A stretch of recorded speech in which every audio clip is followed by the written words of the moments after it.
Hello बच्चों, मैं प्रवीण गोयल बेटे। आज की क्लास हम स्टार्ट कर रहे हैं बेटे।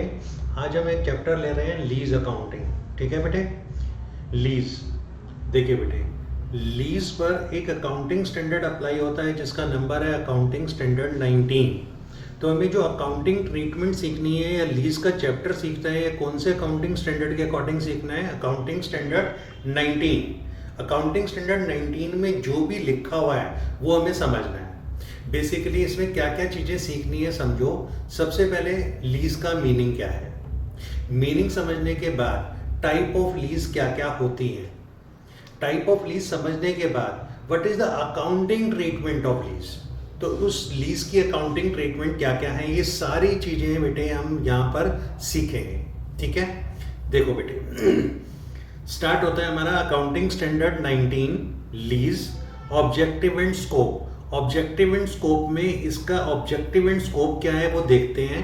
Objective of accounting standard 19 is to provide accounting treatment for leases. Lease की अकाउंटिंग ट्रीटमेंट प्रोवाइड करने का इसका ऑब्जेक्टिव है।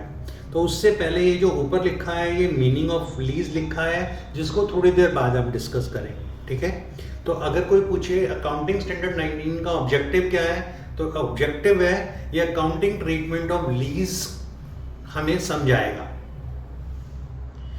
Accounting standard 19 not apply. Accounting standard 19 lease जो है वो अप्लाई नहीं होता।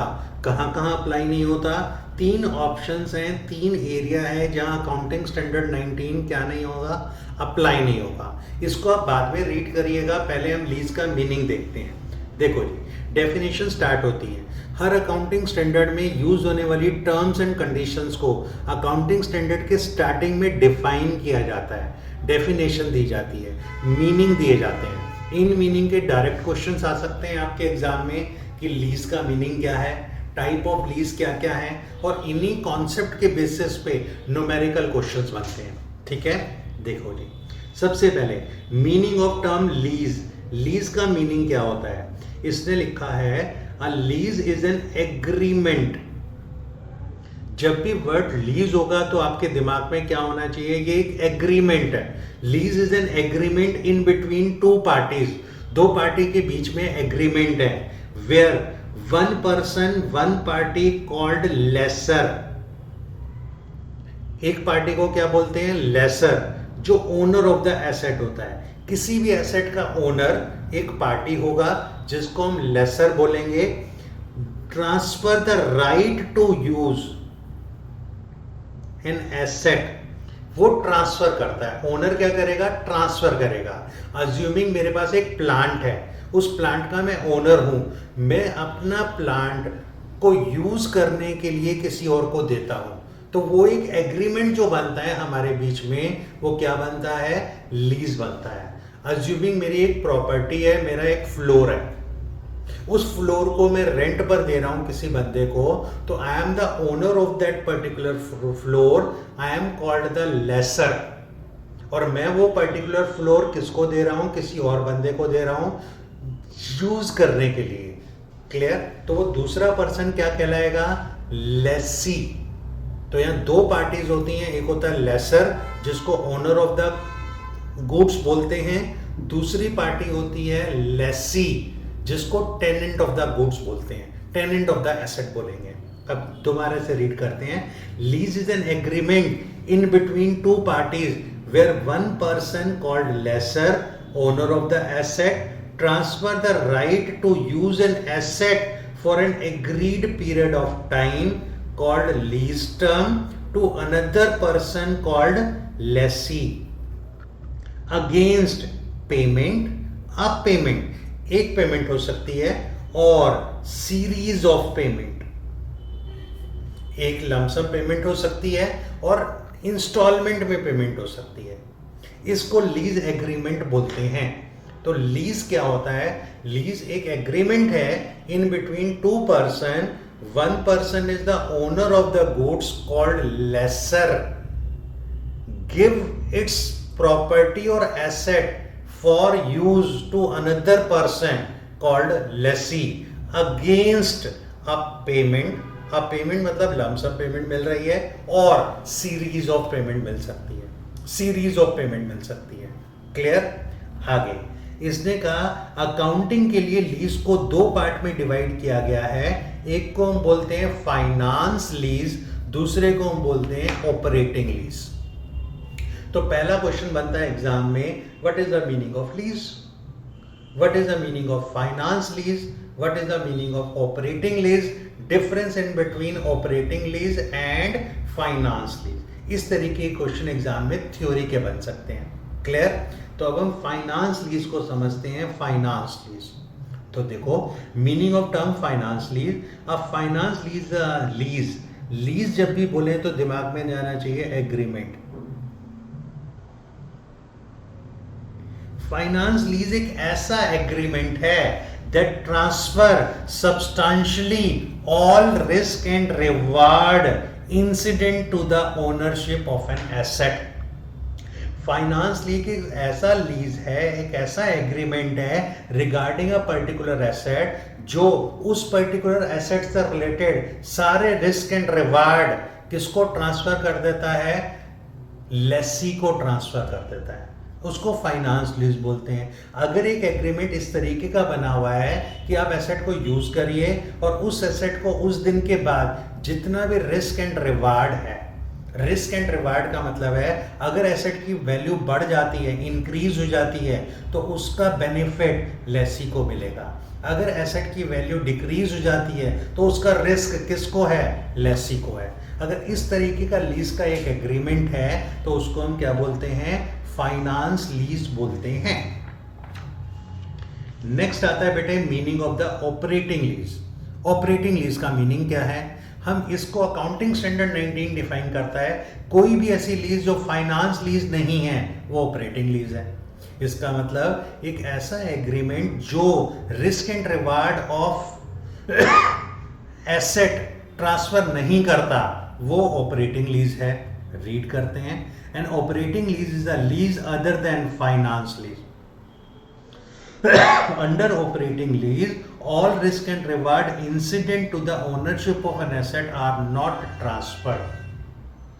ये तो एक एक दो दो लाइन के मीनिंग हो गए, लीज का मीनिंग, फाइनेंस लीज का मीनिंग और ऑपरेटिंग लीज का मीनिंग। अब ये आती है इंपॉर्टेंट बात बेटे, इसका थ्योरी का क्वेश्चन भी एग्जाम में आ सकता है और जितने न्यूमेरिकल बेस्ड क्वेश्चन बनते हैं उन सब का सॉल्यूशन यहां से है। न्यूमेरिकल बेस्ड क्वेश्चन बनते कैसे हैं? वो एक सिचुएशन देगा आपको और पूछेगा ये पर्टिकुलर केस ऑपरेटिंग लीज का है या फाइनेंस लीज का है। क्लियर? तो यहां पर ये पैराग्राफ जो है अकाउंटिंग स्टैंडर्ड का, ये बहुत इंपॉर्टेंट है as per as theory, as per as practical is concern. Condition to a lease to be classified as finance lease. किस पर्टिकुलर केस में एक पर्टिकुलर लीज को, एक पर्टिकुलर एग्रीमेंट को फाइनेंस लीज बोलेंगे? अगर इसमें से major of the condition satisfied हो जाए तो a lease is classified as finance lease. याद रखना, मैं ये नहीं बोल रहा सारी कंडीशन सेटिस्फाइड होनी चाहिए। अगर एक पर्टिकुलर एग्रीमेंट में major of the condition satisfied हो जाती हैं, हमें लगता है कि major of the condition are satisfied, तो उस पर्टिकुलर एग्रीमेंट को हम फाइनेंस लीज बोल देंगे। अगर इनमें से मेजर ऑफ द कंडीशन और इंपॉर्टेंट कंडीशन सेटिस्फाई नहीं होती तो उस पर्टिकुलर लीज को हम क्या बोलेंगे बच्चों? ऑपरेटिंग लीज बोल देंगे। क्लियर? देखो फर्स्ट है द लीज।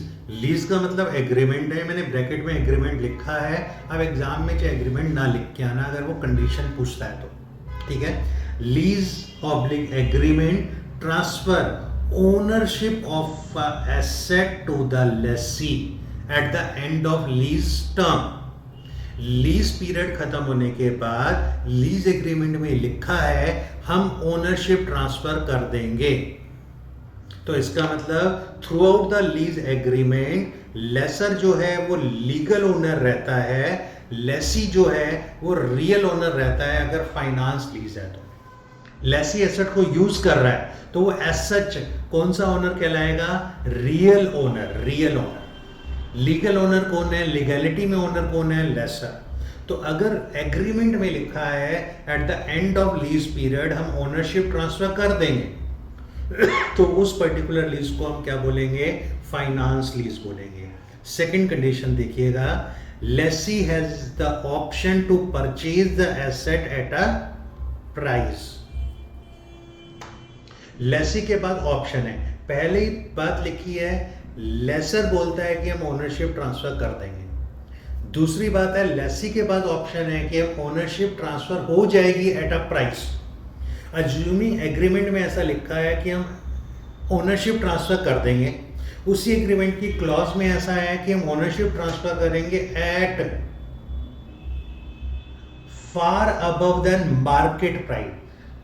एसेट की कुछ लाइफ है, लाइफ खत्म होने के बाद हम ओनरशिप ट्रांसफर करेंगे, तो ओनरशिप किस वैल्यू पे ट्रांसफर होगी, जो 5 साल बाद की एज सच फेयर वैल्यू है उस एसेट की, जिसको हम रेजिडुअल वैल्यू बोलते हैं, स्क्रैप वैल्यू बोलते हैं।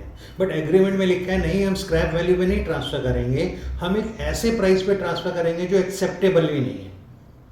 तो एज सच ये एग्रीमेंट की सेकंड क्लॉज को क्या कर रहा है, वॉयलेट कर रहा है। तो आपको देखना है फर्स्ट क्लॉज में क्या लिखा है, लीज ऑब्लिक एग्रीमेंट में लिखा होना चाहिए ओनरशिप ट्रांसफर हो जाएगी at the end of lease period. Lessee के पास ऑप्शन होना चाहिए कि वो ओनरशिप को ले लेगा eight a price. Eight a price का मतलब है normal selling price at particular time होना चाहिए।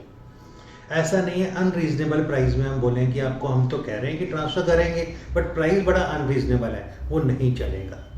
Third condition, lease term is for major life of the economic life of the asset, major part of the economic life of the asset। Asset की एक life होती है, assuming एक asset की life 5 year है और एग्रीमेंट सिर्फ 1 year के लिए हुआ है कि 1 साल ही हम एसेट आपको लीज पर देंगे, तो ये तो economic life of the asset के लिए एग्रीमेंट हुआ ही नहीं। इस लीज को हम ऑपरेटिंग लीज नहीं, सॉरी फाइनेंस लीज नहीं बोल सकते, इस लीज को हम क्या बोलेंगे, ऑपरेटिंग लीज बोलेंगे। क्लियर? तो पहली कंडीशन थी, दोबारा ट्रांसफर रिवाइज करते हैं, lease transfer ownership of the asset to the lessee at the end of lease period. Second है लेसी के बाद ऑप्शन होना चाहिए वो परचेज कर लेगा एसेट को eight a price. Eight a price मतलब नॉर्मल प्राइस होना चाहिए, ऐसा नहीं कि नॉर्मल प्राइस पे हमने ऑफर दिया तो वो एक्सेप्टेबल ही नहीं है। थर्ड कंडीशन है लीज टर्म इज, लीज जो एग्रीमेंट है वो कितने पीरियड के लिए होना चाहिए, major part of the economic life of the asset के लिए होना चाहिए। फोर्थ पार्ट है एट द इंसेप्शन। इंसेप्शन का मतलब होता है starting of the lease, starting of the lease पे, at the starting of the lease present value of minimum lease payment.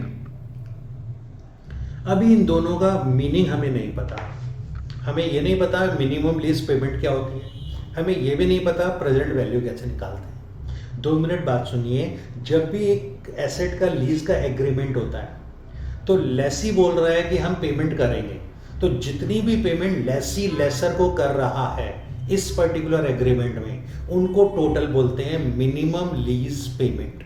आगे आएगा डिटेल में, फॉर द टाइमिंग ऐसा समझिए, जो एक पर्टिकुलर एसेट के लिए एग्रीमेंट हुआ है उस एग्रीमेंट में जितना अमाउंट लिखा है ये अमाउंट लेसी लेसर को पे करेगा, उस टोटल अमाउंट को क्या बोलते हैं, minimum lease payment.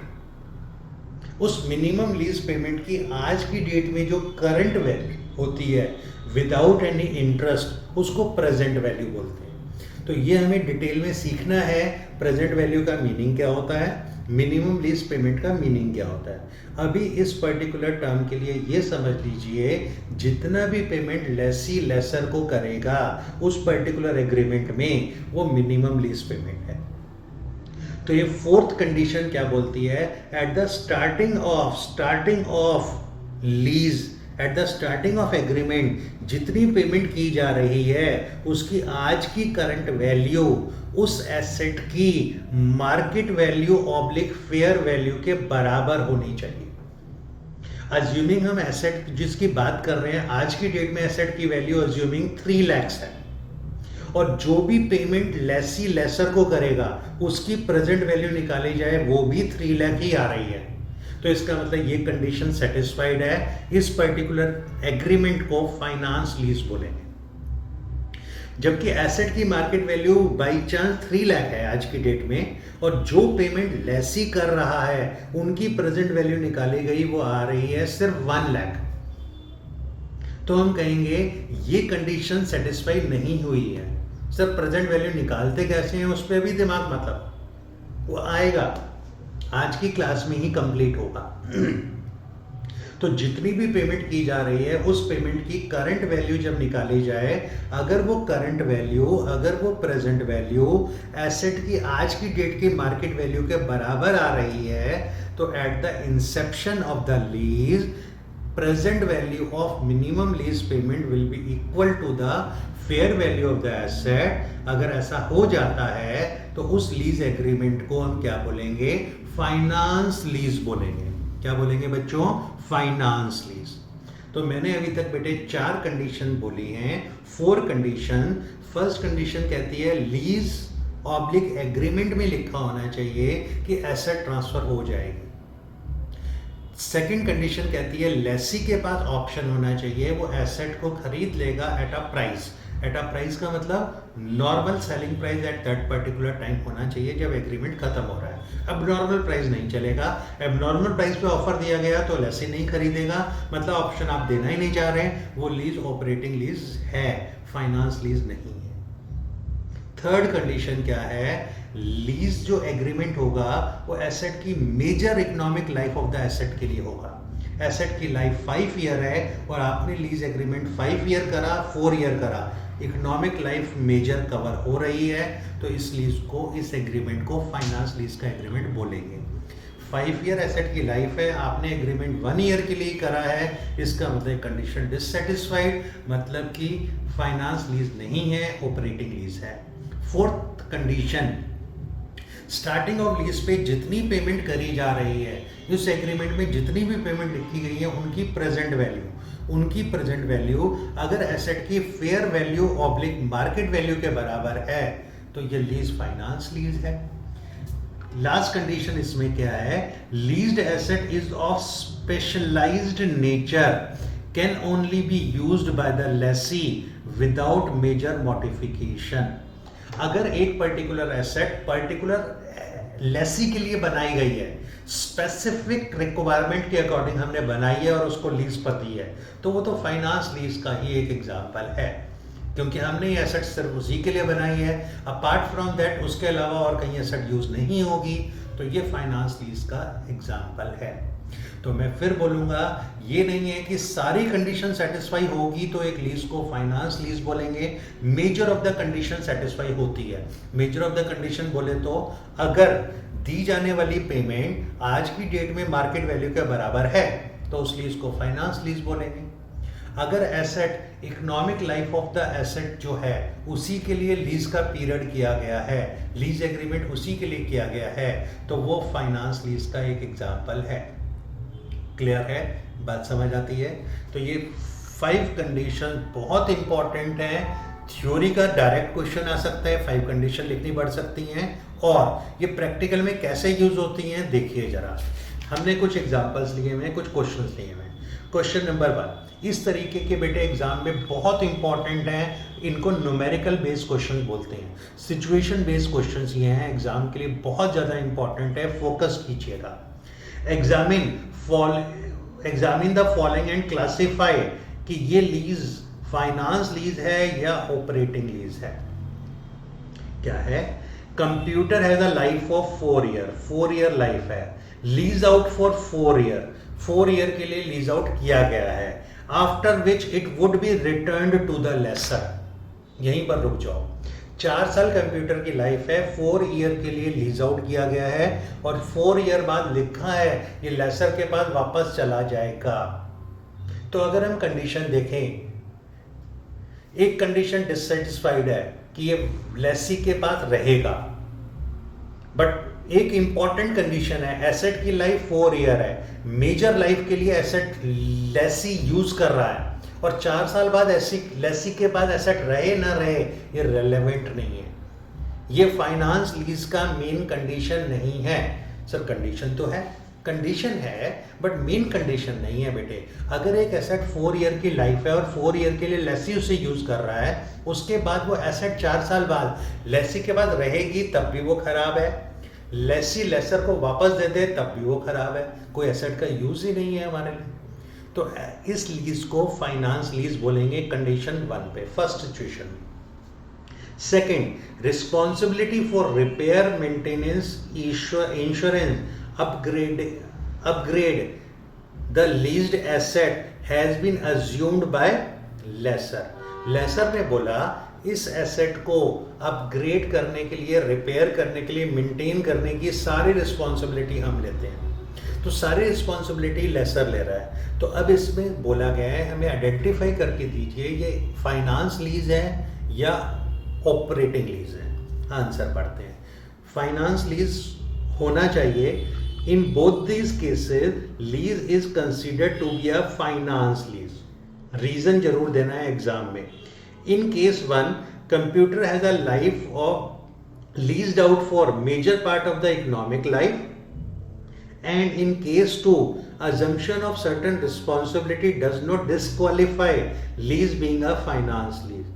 It is a case of finance lease. तो ये चीजें इंपॉर्टेंट है बेटे।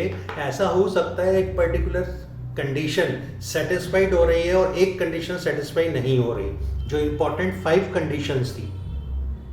जैसे इस एग्जांपल में हम बात करें, एक कंडीशन सेटिस्फाइड है, major life of the asset के लिए एसेट जा रही है। एक कंडीशन डिससेटिस्फाइड है कि लीज एग्रीमेंट के अंत में ये एसेट लेसी के पास रहेगी।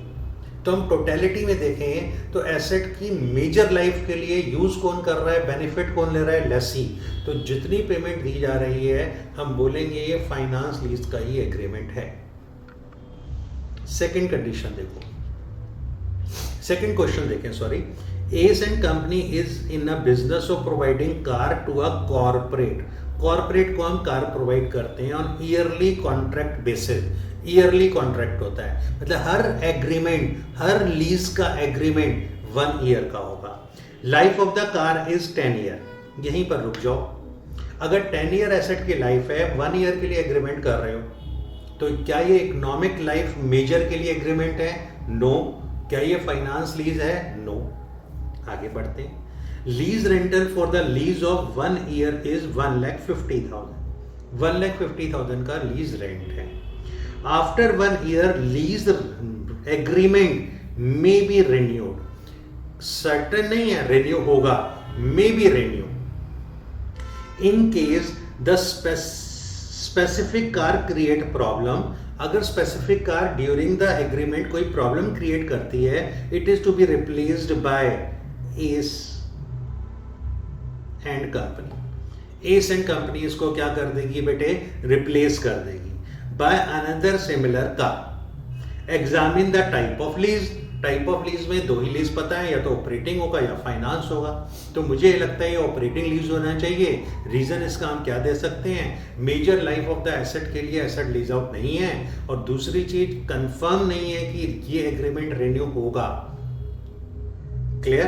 तो देखें, it is a type of operating lease. बिल्कुल सही है। The reason is as follow. इन्होंने 3 रीजंस दिए हैं। इस तरीके से अपना आंसर टू द पॉइंट आपको स्पेसिफाई करना है। ये लिखने का तरीका है, सीख लीजिए।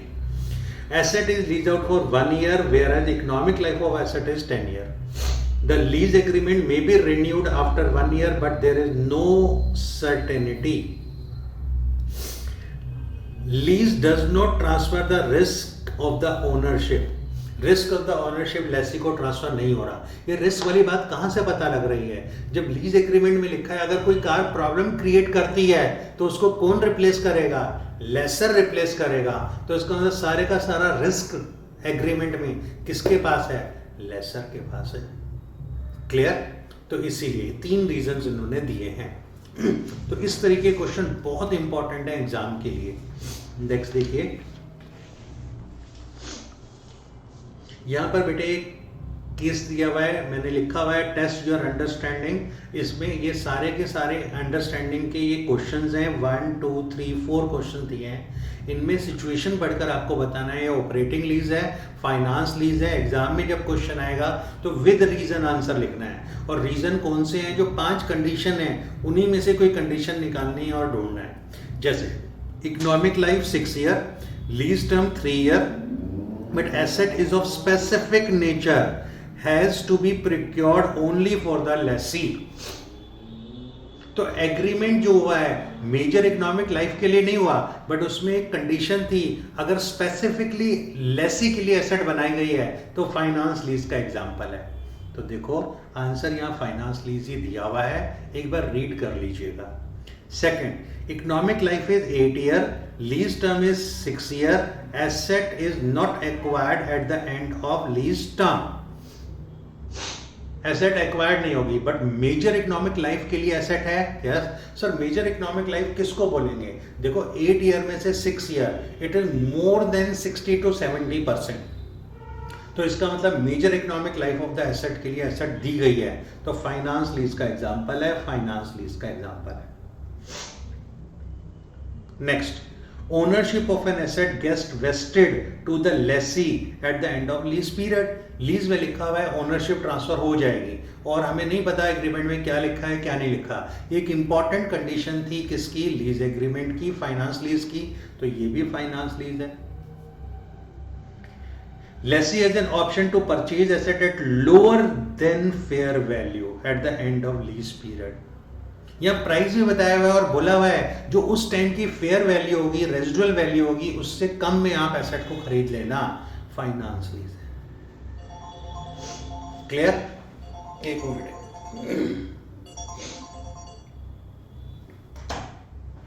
तो बेटे अभी तक हमने जो पढ़ा उसमें से इंपॉर्टेंट चीज केसेस निकल कर आते हैं।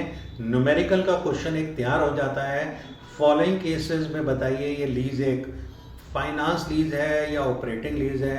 I am pretty sure exam में इस टॉपिक पर क्वेश्चन जरूर आएगा, 110% आएगा। डायरेक्ट थ्योरी का क्वेश्चन आ सकता है, केस स्टडी बेस्ड क्वेश्चन तो जरूर आएंगे जो अभी हमने डिस्कस की। आगे बेटे नेक्स्ट चलते हैं। देखो ये अकाउंटिंग स्टैंडर्ड में हम डेफिनेशन देख रहे थे, डिफाइन की हुई है चीज को, meaning of fair value. Fair value का मतलब मैं मार्केट वैल्यू भी बोल सकता हूं। मार्केट वैल्यू डिफाइन किया गया है, fair value is the amount for which an asset could be exchange between willing party and arms length transaction. हम एक पर्टिकुलर प्लेस पर हैं, उस पर्टिकुलर प्लेस पर एक पर्टिकुलर एसेट कितने में सेल और परचेज की जा सकती है, वो उस पर्टिकुलर एसेट की क्या कहलाती है? फेयर वैल्यू कहलाती है। मैं market price of the asset भी बोल सकता हूं।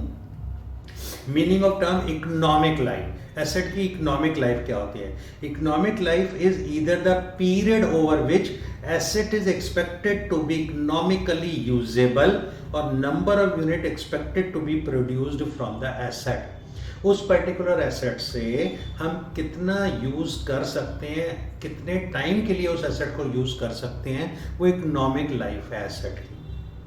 आगे आती है यूजफुल लाइफ, कि उस एसेट की यूजफुल लाइफ क्या है? Useful life of lease asset is the period over which leased asset is expected to be used by the lessee. Economic life एक पर्टिकुलर एसेट की एसेट पे डिपेंड करती है कि एसेट कितने टाइम के लिए यूज हो सकती है। यूजफुल लाइफ एग्रीमेंट में डिसाइड होती है कि इस पर्टिकुलर एसेट को हम कितने ईयर के लिए यूज करेंगे। एक एग्जांपल लेते हैं, कार। एक पर्टिकुलर कार की नॉर्मल इकोनॉमिक लाइफ कहलाई जाती है, लेट अस से 15 ईयर। हम जब एसेट को खरीदते हैं, हम जब उस कार को खरीदते हैं, तो हमने उस कार की यूजफुल लाइफ डिसाइड करी, we will be using that particular car for 10 year, not more than 10 year. ये हमारी पॉलिसीज है। तो economic life of the asset है 15 ईयर, और एसेट को हम कितने टाइम के लिए यूज करेंगे? 10 ईयर के लिए यूज करेंगे। ये डिफरेंस होता है। आगे, what is the term residual value? Residual value को स्क्रैप वैल्यू भी बोलते हैं। इसको डिफाइन किया जाता है, सुनिए, एक्सपेक्टेड या estimated sale value of the asset at the end of useful life of the asset. Residual value is the leased asset is the estimated fair value. Fair value मतलब market value of the asset at the end of the lease term. जो lease term है उसके अंत में जो उसकी expected sale value है उसको क्या कहते हैं, fair value of the asset बोलते हैं. अब देखो बेटे, मेरे को धीरे धीरे करके एक प्रैक्टिकल क्वेश्चन तक पहुंचाना है आपको. तो यहाँ मैं एक क्वेश्चन प्रिपेयर कर रहा हूँ, जरा सुनिए. मैंने लिखा first information leased asset.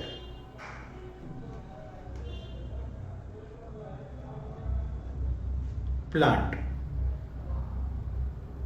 Second, fair value of the asset. आज की डेट में एसेट की मार्केट वैल्यू कितनी है? अज्यूमिंग 3,30,000. ये मैं सारा अज्यूम करके चल रहा हूं. थर्ड,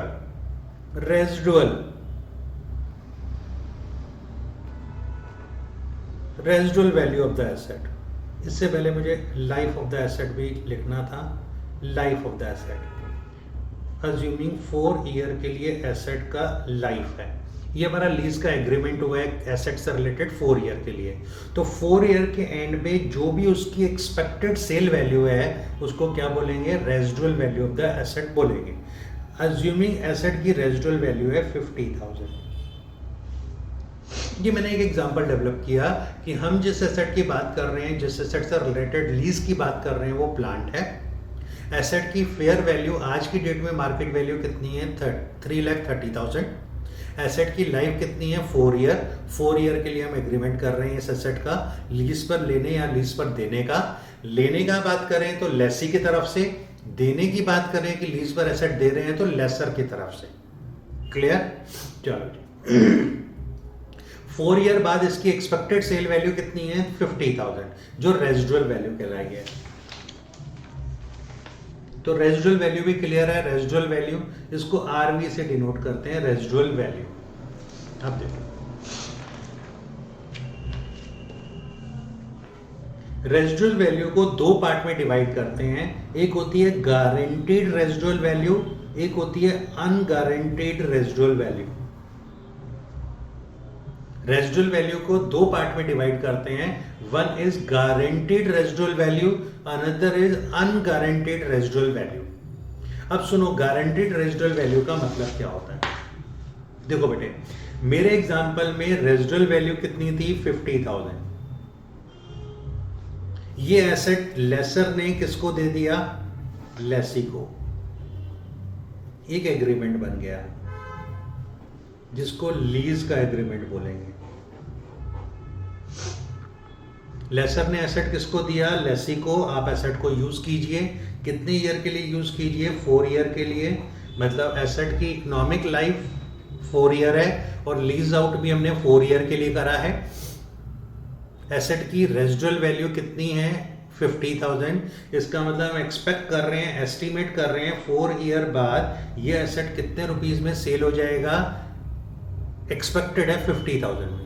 लेसी ने बोला मैं इस पर्टिकुलर एसेट को 4 ईयर बाद 10,000 में खरीदूंगा. तो ये रेजिडुअल वैल्यू गारंटी की गई है लेसी ने.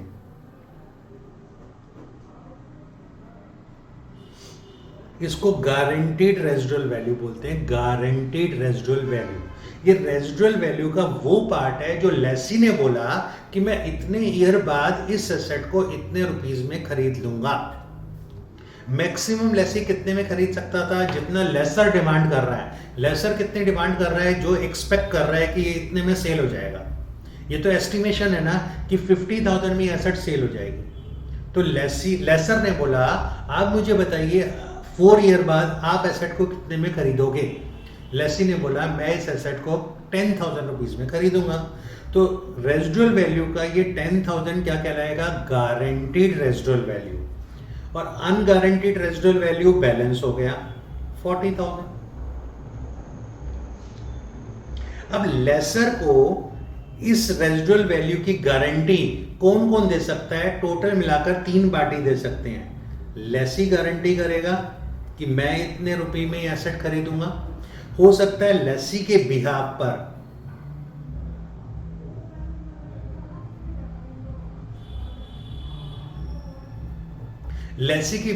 किसी लेसी के रिलेटिव ने गारंटी दी कि हाँ ये एसेट मैं इतने रुपए में खरीद लूंगा, और एनी थर्ड पार्टी, अब ये थर्ड पार्टी लेसी से रिलेटेड नहीं है, लेसर को किसी थर्ड इंडिपेंडेंट पार्टी से गारंटी मिली कि 4 साल बाद इस पर्टिकुलर एसेट को हम XYZ रुपीज में खरीद लेंगे, XYZ रुपीज में खरीद लेंगे। तो रेजिडुअल वैल्यू की गारंटी कौन कौन दे सकता है लेसर को?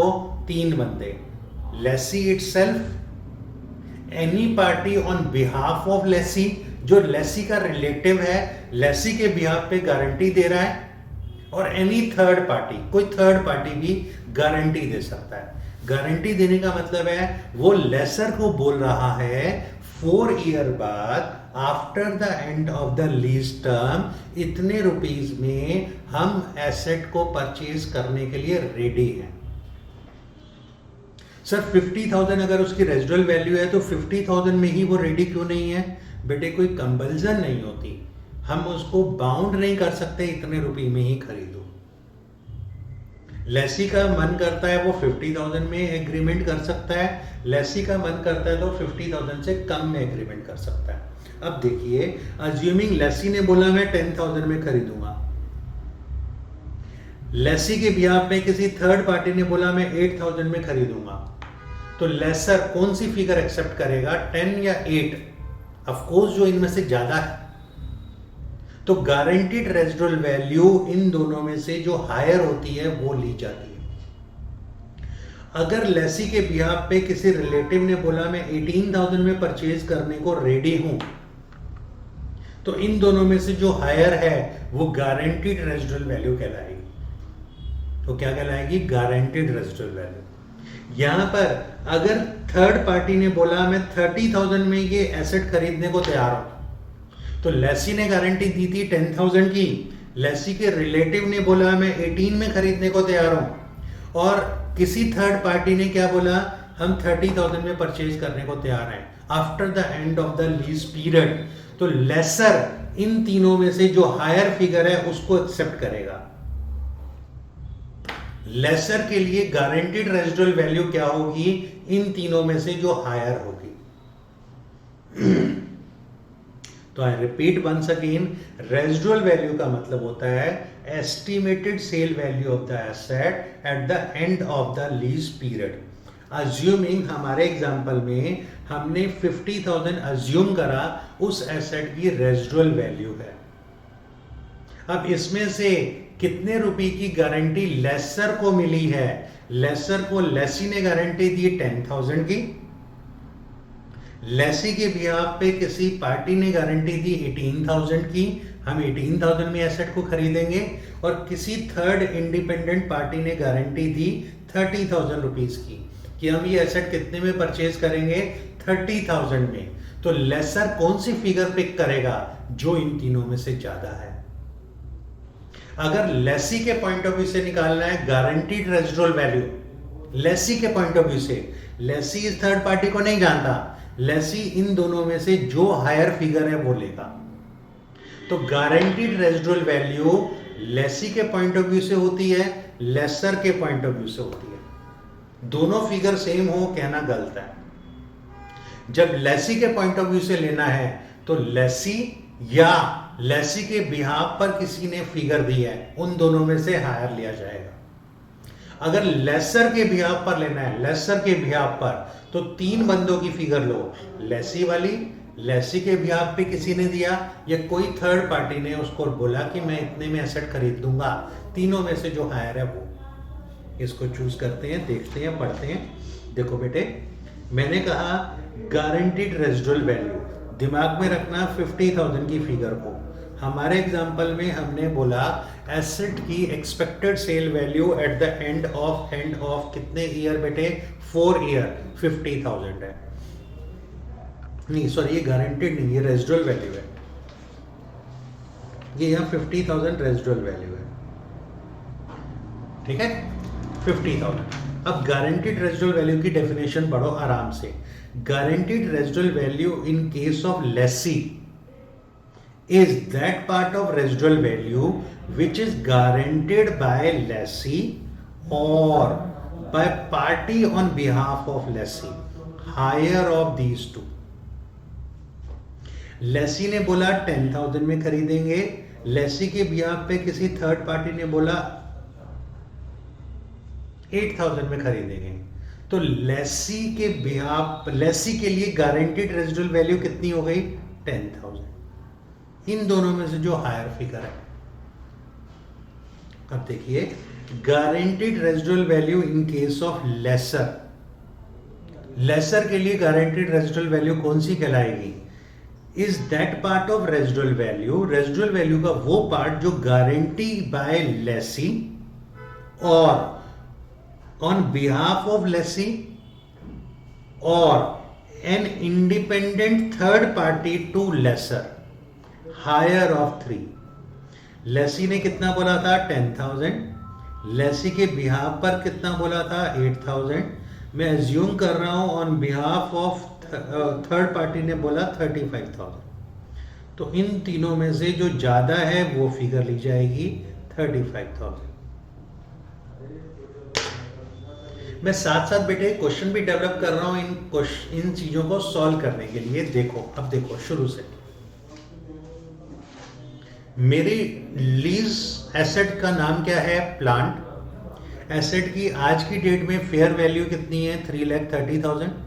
रेजिडुअल वैल्यू मतलब लीज टर्म के अंत में मैं क्या एक्सपेक्ट कर रहा हूं, इसकी सेल वैल्यू कितनी होगी? 50,000। गारंटीड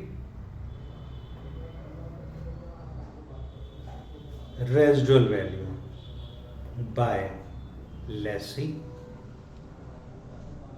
नहीं फॉर लेसी लिखते हैं, फॉर लेसर। मैं एक फिगर ले रहा हूं 10,000, यहां पर एक फिगर ले रहा हूं 35,000। गारंटीड रेजिडुअल वैल्यू, इसका मतलब लेसी के लिए गारंटीड रेजिडुअल वैल्यू 10,000 ली गई है, दो फिगर में से जो ज्यादा थी वो उठाया है। लेसर के लिए गारंटीड रेजिडुअल वैल्यू 35,000 ली गई है, तीन में से जो फिगर ज्यादा है, तीन कौन कौन सी? जो लेसी ने दिया, लेसी के बिहाफ में किसी रिलेटिव ने दिया, थर्ड पार्टी इंडिपेंडेंट पार्टी ने दिया। क्लियर? अब meaning of unguaranteed residual value. Unguaranteed residual value total residual value minus guaranteed residual value. ये अनगारंटेड रेजिडुअल वैल्यू प्रैक्टिकली सिर्फ लेसर के लिए यूज होती है, लेसी के लिए यूज नहीं होती। तो मैं यहां पर लिखता हूं 6 number, unguaranteed residual value for lessor. Total residual value 50,000 है, लेसर को गारंटी मिली 35 की, तो अनगारंटेड रेजिडुअल वैल्यू कितनी हो गई बेटे? 15,000। ये क्वेश्चन फ्रेम हो रहा है जिसको हम प्रैक्टिकली सॉल्व करते रहेंगे।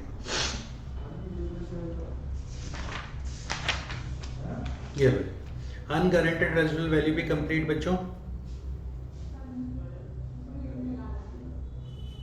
क्लियर? आगे बेटे, meaning of term minimum lease payment. ये मिनिमम लीज पेमेंट का मीनिंग क्या है? ये अगेन एक इंपॉर्टेंट एरिया है, प्रैक्टिकली यहां से यूज होती हैं चीजें। मिनिमम लीज पेमेंट का मतलब क्या है? सुनो बेटे, मिनिमम लीज पेमेंट वो पेमेंट है जो इस पर्टिकुलर एग्रीमेंट में लेसी लेसर को करेगा। लेसी के पॉइंट ऑफ व्यू से, लेसर के पॉइंट ऑफ व्यू से क्या है? लेसर के पॉइंट ऑफ व्यू से मिनिमम लीज पेमेंट वो पेमेंट है जो लेसर को मिलेगी इस पूरे एग्रीमेंट में। सर दोनों चीजें सेम है, कह सकते हैं सेम है, रीड करके देखते हैं। Minimum lease payment are the payment over the lease term that the lessee is or can required to make excluding contingent rent, cost for the services and taxes to be reimbursed to lessor। तो minimum lease payment वो सारी payment है जो Lesi laser को करता है, इसमें से एक्सक्लूड कर दीजिए। 3 चीजें एक्सक्लूड करने के लिए बोला है। अगर इसमें कोई टैक्सेस है वो एक्सक्लूड कर दीजिए। अगर इनमें कोई कंटिजेंट रेंट है, कंटिजेंसी के कारण कुछ एक्स्ट्रा चीजें हैं, या कोई स्पेशल सर्विस के लिए अमाउंट पे कर रहा है, उनको एक्सक्लूड कर दीजिए। Together with, in case of lessee, any residual value guaranteed by or on behalf of lessee higher of two, और in case of lessor, lessor के लिए any resident value guaranteed to the lessor. कौन कौन laser को guarantee दे सकता है? 3 बंदे, या तो लेसी, या लेसी के बिहाफ पर कोई, या कोई थर्ड पार्टी। इन तीनों में से जो हायर फिगर है वो ली जाती है। क्लियर है? चलो जी, एक एग्जांपल मैं करता हूं बेटे। एक एग्रीमेंट ऐसा हुआ जो ए और बी के बीच में हुआ। डिसाइड हुआ कि एग्रीमेंट 3 इयर्स के लिए होगा। 3 इयर्स में रेंट पे करोगे 2 लाख, 4 लाख, 1 लाख। टोटल कितना पे करा? 7 लाख। रेजिडुअल वैल्यू डिसाइड हुई एसेट की 1 लाख।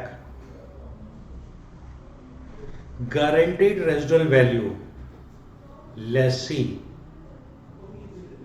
लेसर,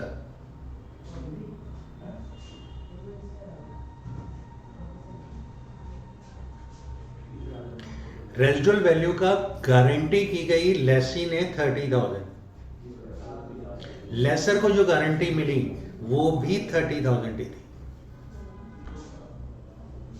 तो मिनिमम लीज पेमेंट जो ये पेमेंट मिल रही है लेसी को, जो लेसी लेसर को पेमेंट कर रहा है, plus guaranteed residual value, lessee के पॉइंट ऑफ व्यू से देखा जाए 30,000। ये मिनिमम लीज पेमेंट लेसी के पॉइंट ऑफ व्यू से है। लेसर के लिए देखा जाए तो 7 लाख तो उसे लेसी से मिले। रेजिडुअल वैल्यू कहां से मिली? दोनों सेम है, 30,000 ही मिला।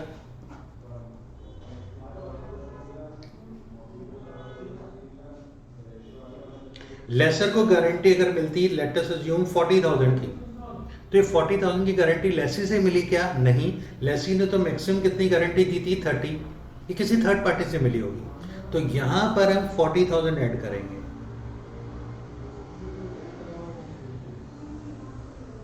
तो लेसर के लिए मिनिमम लीज पेमेंट डिफरेंट हो गया, लेसी के लिए मिनिमम लीज पेमेंट डिफरेंट हो गया। सिर्फ गारंटीड रेजिडुअल वैल्यू के लिए डिफरेंस आया है। जो रेंट पे कर रहा है वो तो लेसी ही पे कर रहा है। एग्रीमेंट के अंत में सिर्फ एसेट की स्क्रैप वैल्यू पे लड़ाई झगड़ा था। लेसी ने बोला मैक्सिमम मैं 30,000 में एसेट को खरीदूंगा, लेसर को कहीं और से गारंटी मिली 40,000 की। अगर लेसी लेना चाहे तो 40 में ले ले, नहीं तो ये 40 में बिक रहा है। तो मिनिमम लीज पेमेंट को कैसे डिफाइन करते हैं? It is a total payment जो इस पर्टिकुलर एग्रीमेंट में लेसी ने लेसर को करा, plus together with guaranteed residual value. Guaranteed residual value lessee के पॉइंट ऑफ व्यू से अलग हो सकती है, लेसर के पॉइंट ऑफ व्यू से अलग हो सकती है। इस कारण से मिनिमम लीज पेमेंट लेसी और लेसर के पॉइंट ऑफ व्यू से डिफरेंट आ सकती है। क्लियर? चलो जी, ये मिनिमम लीज पेमेंट हमारी कंप्लीट हुई। मैं एक बार और रीड करना चाहूंगा क्योंकि प्रैक्टिकली बहुत ज्यादा इंपॉर्टेंट ये बात है। Minimum lease payment are payment over the lease term that lessee is to make, excluding छोड़ दो, to the lessor together with, in case of lessee residual value guaranteed by lessee, in case of lessor residual value guaranteed to laser.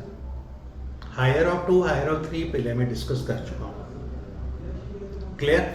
इसी को मैंने फार्मूले की तरह भी लिख दिया। मिनिमम लीज पेमेंट लेसी के लिए लीज रेंट जो मिल रहा है दोनों जगह सेम होगा। Guaranteed residual value from lessee point of view, from lessor point of view. Clear बच्चे? ये चीजें समझ आती हैं? ठीक है, आगे हम इस चीज को बढ़ाते हैं। थोड़ा सा प्रैक्टिकल अप्रोच जा रहा है धीरे धीरे करके। आज की क्लास में थोड़ा प्रैक्टिकल अप्रोच आपको सिखाएंगे। देखो जी, meaning of term gross investment in lease. Gross investment in lease का मतलब क्या होता है? ग्रॉस इन्वेस्टमेंट इन लीज फिर लेसी के पॉइंट ऑफ व्यू से निकालना है या लेसर के पॉइंट ऑफ व्यू से निकालना है, दोनों पॉइंट ऑफ व्यू अलग अलग होते हैं।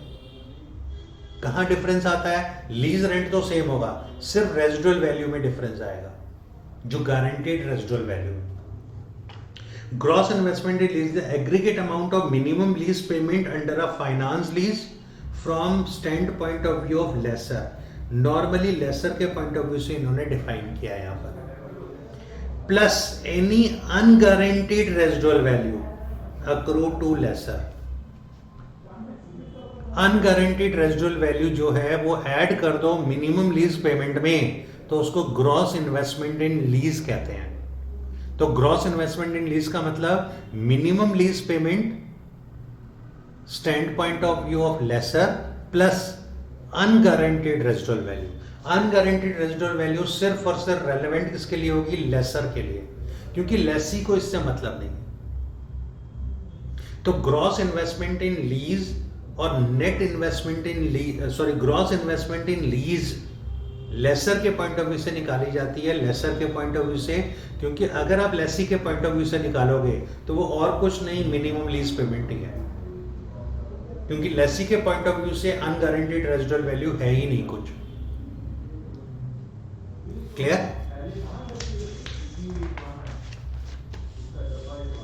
चलो, gross investment in lease for lessor point of view, minimum lease payment plus gross unguaranteed residual value, unguaranteed residual value lessor के पॉइंट ऑफ व्यू से। इसको और एक्सप्लेन करें, लीज रेंट जोड़िए, गारंटीड रेजिडुअल वैल्यू जोड़िए लेसर के point of view से, unguaranteed residual value जोड़िए लेसर के पॉइंट ऑफ व्यू से। ये ग्रॉस इन्वेस्टमेंट इन लीज कहलाता है। क्या कहलाता है? Gross investment in lease. इसके बाद नेक्स्ट आता है net investment in lease. Net investment in lease का मतलब होता है जो ग्रॉस अमाउंट है उसमें इंटरेस्ट माइनस कर दीजिए। ग्रॉस अमाउंट में इंटरेस्ट माइनस करने का मतलब है इन अमाउंट की क्या निकाली है? प्रेजेंट वैल्यू निकाली। इन अमाउंट की क्या निकाली है बच्चे? प्रेजेंट वैल्यू निकाली है। सर प्रेजेंट वैल्यू कैसे निकालते हैं वो सीख लेते हैं। देखो बेटे,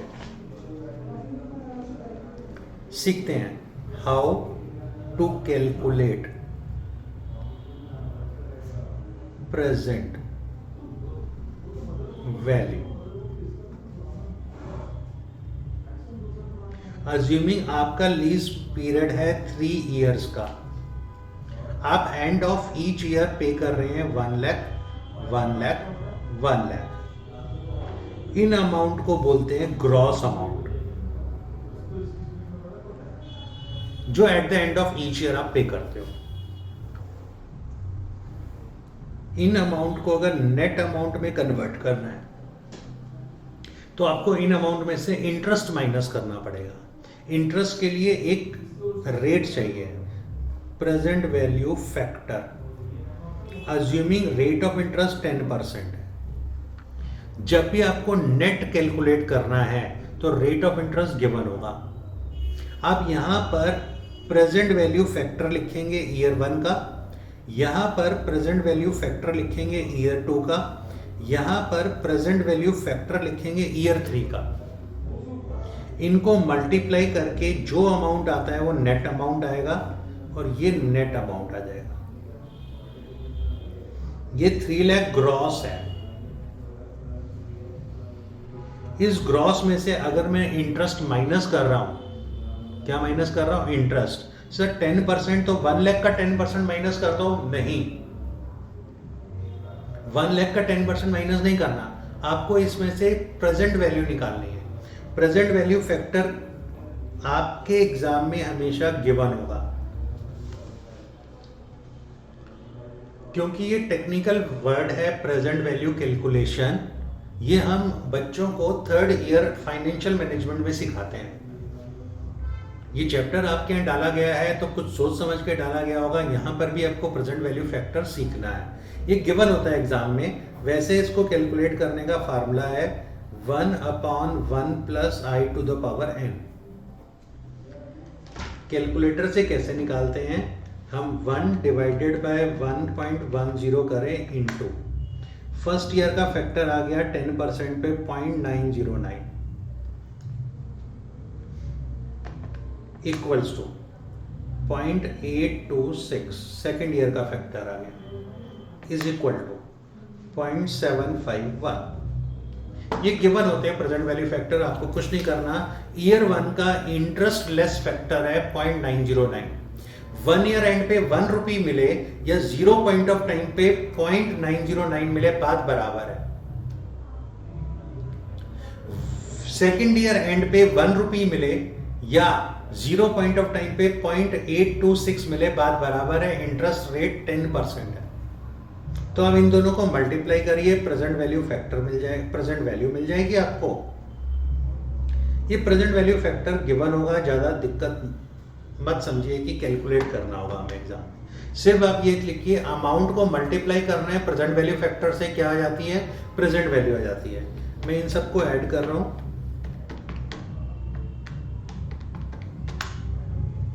2,46,48,600 ये नेट अमाउंट है। तो किसी भी अमाउंट की प्रेजेंट वैल्यू निकालने का क्या सिस्टम होता है? Amount multiplied by present value factor. ये प्रेजेंट वैल्यू फैक्टर गिवन होगा, हर रेट पर हर ईयर के लिए चेंज हो जाएगा। ये गिवन होगा, चिंता मत करो। तो सुनिए जरा, net investment in lease. Net investment in lease का मतलब है अब present value of gross investment in lease निकाल रहे हैं। प्रेजेंट वैल्यू किस किस की? लीज रेंट की, guaranteed residual value, unguaranteed residual value. Clear? ये प्रेजेंट वैल्यू कैलकुलेट करने को बोलते हैं present value in lease calculate हम कर रहे हैं। ठीक है जी। तो आज की क्लास के लिए अब इतना ही रुक जाते हैं। नेक्स्ट क्लास में इससे आगे हम करेंगे, इसी को दोबारा से रिवाइज करते हुए हम प्रैक्टिकल क्वेश्चंस करेंगे, जिसमें आपको सारी चीजें मैं कैलकुलेट करना सिखाऊंगा। मिनिमम लीज पेमेंट कैसे कैलकुलेट करते हैं, ग्रॉस इन्वेस्टमेंट इन लीज कैसे कैलकुलेट करते हैं, नेट इन्वेस्टमेंट इन लीज कैसे कैलकुलेट करते हैं। ठीक है जी। चलिए, ये मेरे क्वेश्चन को आप नोट कर लीजिएगा, क्योंकि इसी क्वेश्चन से हम नेक्स्ट क्लास स्टार्ट करेंगे। इसी क्वेश्चन से हम नेक्स्ट क्लास स्टार्ट करेंगे। आज नहीं नोट करना तो नेक्स्ट क्लास में नोट कर लीजिएगा।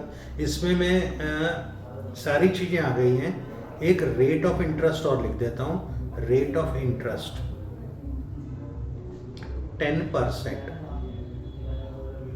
Present value factor year 1, year 2 0.909, 0.826, year 3 0.751, year 4 0.683। ये सारे फैक्टर गिवन होते हैं। चिंता मत करो कि आपको निकालने हैं, कैलकुलेटर की हेल्प से निकल सकते हैं। कैसे? देखो, 1 डिवाइडेड बाय 1.1 इक्वल्स टू, ये फर्स्ट ईयर का फैक्टर आ गया। इंटू प्रेस कीजिए 2 बार, इक्वल टू सेकेंड ईयर का factor is equal to third year का factor is equal to fourth year का फैक्टर। मैं फिर रिपीट करता हूं, आपको कैलकुलेट नहीं करना, एग्जाम में गिवन रहेगा अगर ये क्वेश्चन आया तो। Clear? I repeat once again, 1 divided by 1.10, 1 divided by 1 plus I rate of interest है, to the power n equals to first year का फैक्टर। 2 बार इंटू इज इक्वल टू। जितनी बार इक्वल टू प्रेस करेंगे आगे के फैक्टर मिल जाएंगे। Clear? तो लीज की स्टार्टिंग हो गई है। आज की क्लास का ऑब्जेक्टिव थोड़ा सा लीज आपको स्टार्टिंग में समझ आ गया होगा। आगे हम रिपीट करते रहेंगे इन चीज़ों को। थैंक यू बच्चों।